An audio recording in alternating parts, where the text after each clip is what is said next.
ជំរាបសួរពុកម៉ែបងប្អូនទាំងអស់គ្នាថ្ងៃនេះផងដែរខ្ញុំមកស្លចម្លចាប់ឆាយបន្លែរបស់ខ្ញុំនឹងមានដើមស្ពៃខាត់ណាចំនួន 4-5 គុំយើងយកវាមកសកបែបនេះមកអស់អារឹងហើយបន្លែបន្ទាប់ទៀតហ្នឹងខ្ញុំមានការ៉ុតយើងមកធ្វើការកាត់ស្ពៃខាត់ណារបស់យើងនេះចំពោះខ្ញុំកាត់បែបនេះព្រោះអីខ្ញុំកាត់រៀងបច្ឆិតចេះទៅមើលទៅវាស្អាតចំពោះសឡចាប់ឆាយនេះវិញខ្ញុំចូលចិត្តបន្លែច្រើនជាងសាច់ដោយសារតែយើងហូបបន្លែច្រើនទៅវាជួយសម្រួលដល់កាពះពោះវៀនយើងអញ្ចឹងណាតបមកហ្នឹងខ្ញុំមានស្ពៃក្តោបចំនួន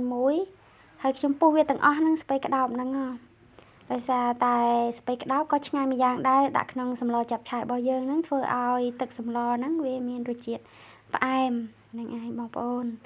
អូនសាកធ្វើពិសាលោមើលចំពោះខ្ញុំ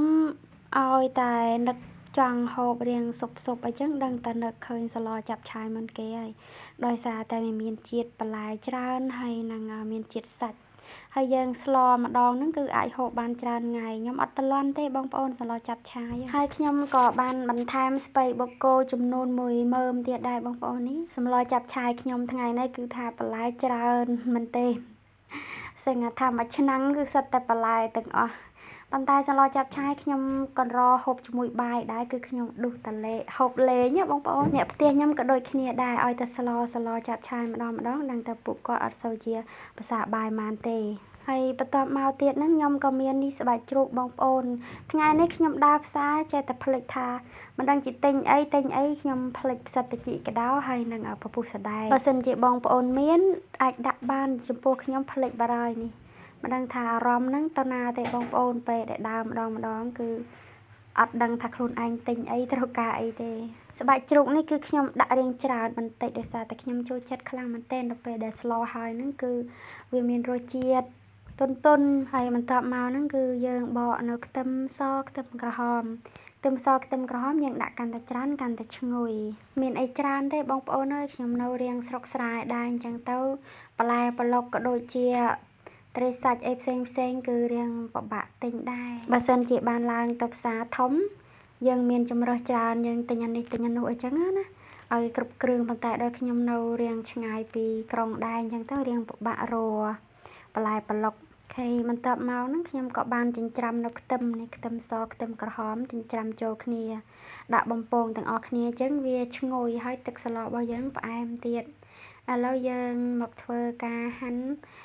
សាច់ជ្រូករបស់យើងម្ដងនេះសាច់ជ្រូកនេះខ្ញុំប្រើចំនួនប្រហែលជាកន្លះគីឡូបងប្អូននេះមានសាច់លេខ្លាញ់ហើយនិងសាច់ប៊ីចិនខ្លះហើយនិងសាច់សុទ្ធខ្លះនេះលាយដើម្បីឲ្យទឹកស្លរបស់យើងនឹងវារៀងមានជាតិបើសិនជាបងប្អូនស្លសាច់មិនក៏បានដែរសាច់មិនសាច់បីសាសអីមិនស្វិតមិនអីក៏ឆ្ងាញ់ដែរប៉ុន្តែដូចខ្ញុំថាអញ្ចឹងខ្ញុំនៅស្រុកស្រែអញ្ចឹងវារៀងពិបាកទិញបើចង់ទិញ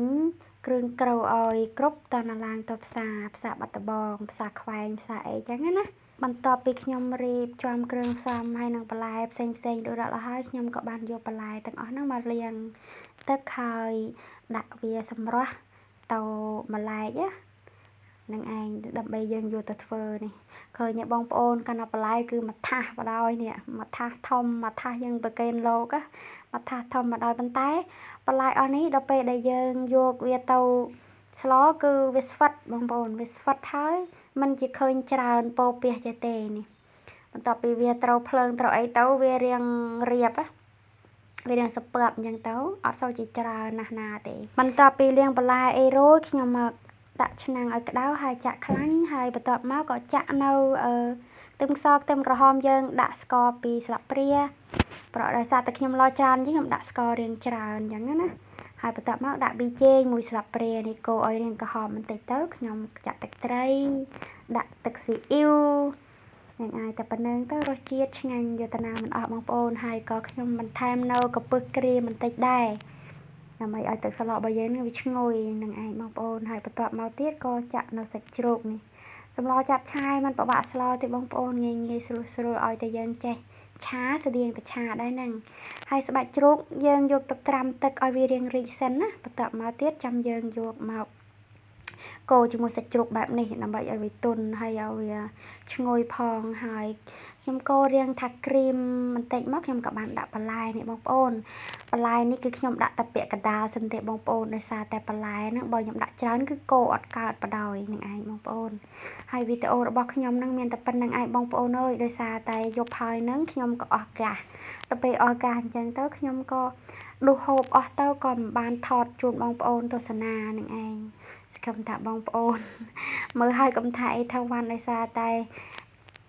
ខ្ញុំវារៀងយប់ហើយអញ្ចឹងទៅក៏ថតអត់កើតនេះបងប្អូនដល់ពេលខ្ញុំដាក់មកគឺច្រើនមែនទេបន្ទាប់ពីខ្ញុំឃើញថាបន្លែនិងសាច់សព័បហើយខ្ញុំក៏បានថែមទឹកបងប្អូនថែមចំនួន2ការធំហើយដាក់រងាស់វាឲ្យបន្លែរបស់យើងនឹងស្វិតទន់ផុយគឺថាយើងអាចញ៉ាំបានហើយបងប្អូនអរគុណដែលបានទស្សនាបាយបាយ